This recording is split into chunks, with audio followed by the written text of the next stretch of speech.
Welcome to my YouTube channel, Dreamify Animation.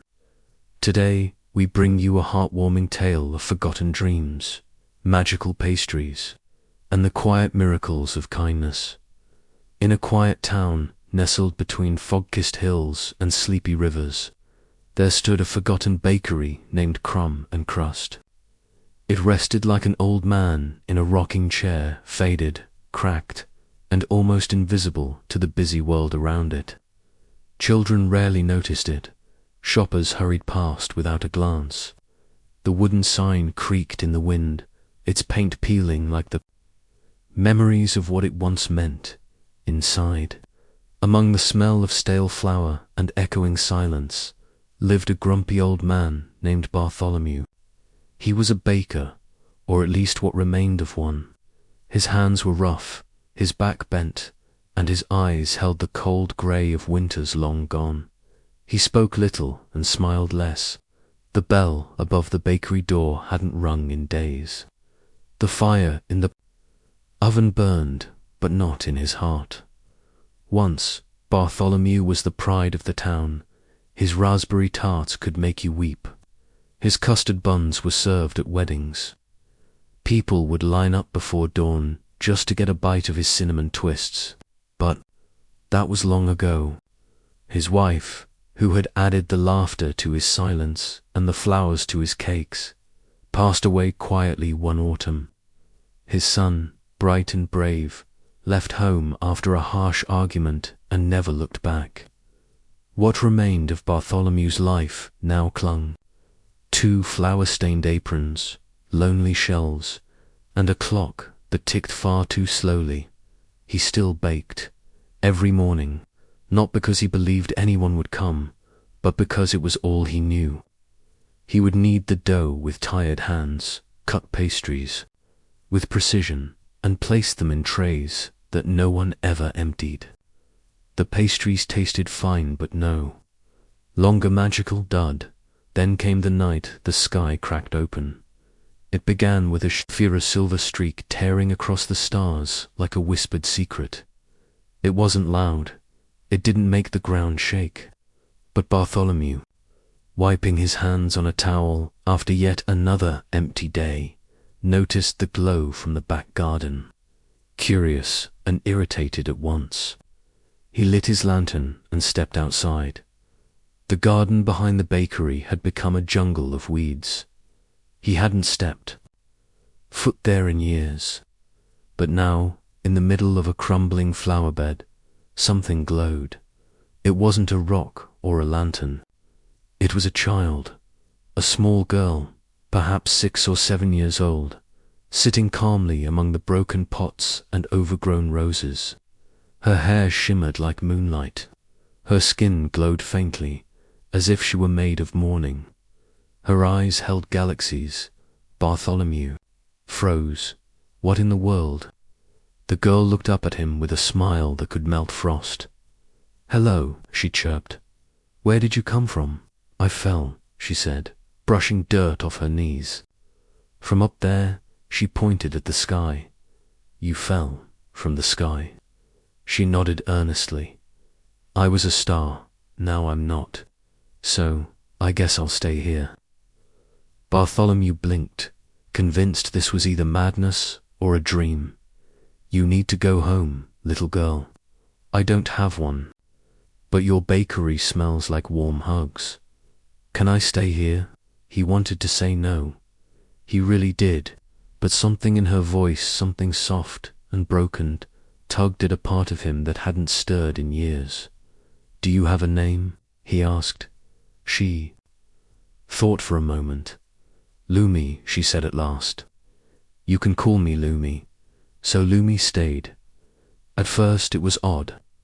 Bartholomew was not used to company.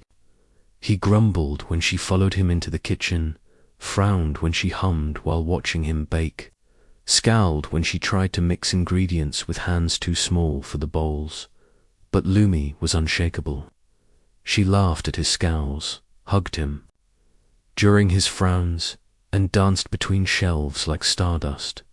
And soon, strange things began to happen. One morning, A single customer walked into the bakery, a woman who hadn't tasted joy in years. She bit into a croissant and tears streamed down her cheeks. "This," she whispered, "tastes like the day I married my husband." Another man, heavy with regret, tried a cherry tart and remembered a childhood treehouse he thought he'd forgotten. Word began to spread.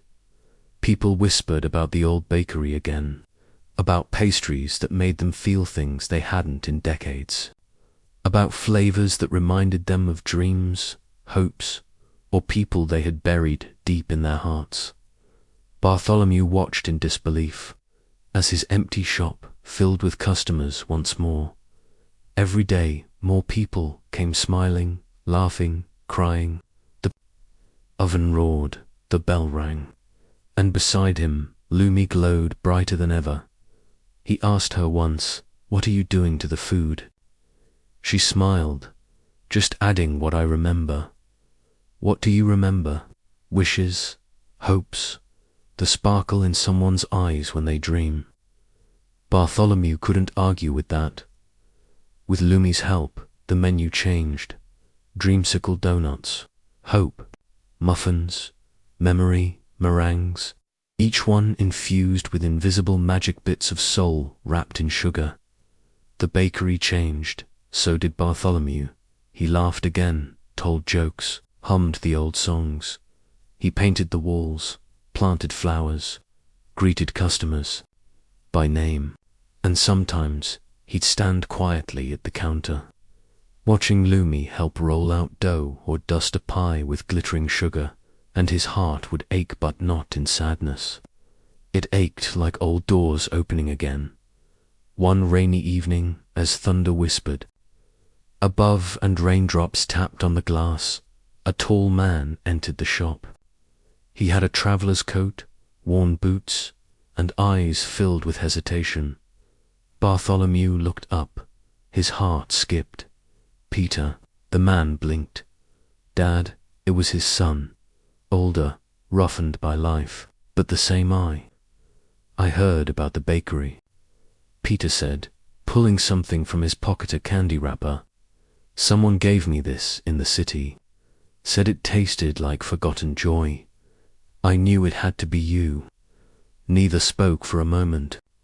Then, without a word, Bartholomew stepped forward and pulled his son into an embrace.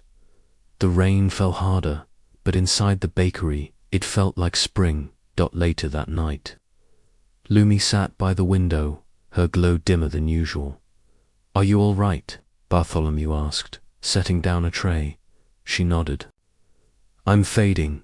Stars aren't meant to stay.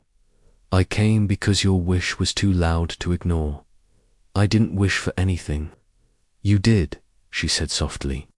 "The night you cried and said you wanted to feel again, that you wanted one more reason to wake up." That was loud. Bartholomew sat beside her. "So what happens now?" "I go home, but you stay and bake and love and dream. I left pieces of starlight in the recipes. You won't be alone." He tried to smile, but his eyes watered. "Thank you, Lumi. You saved me too," she whispered. "Stars don't get to dream, but I did." That night, she vanished. Number. Sound, no flash. Just a faint shimmer that rose into the sky like a promise. The next morning, Bartholomew woke to sunlight streaming through the windows.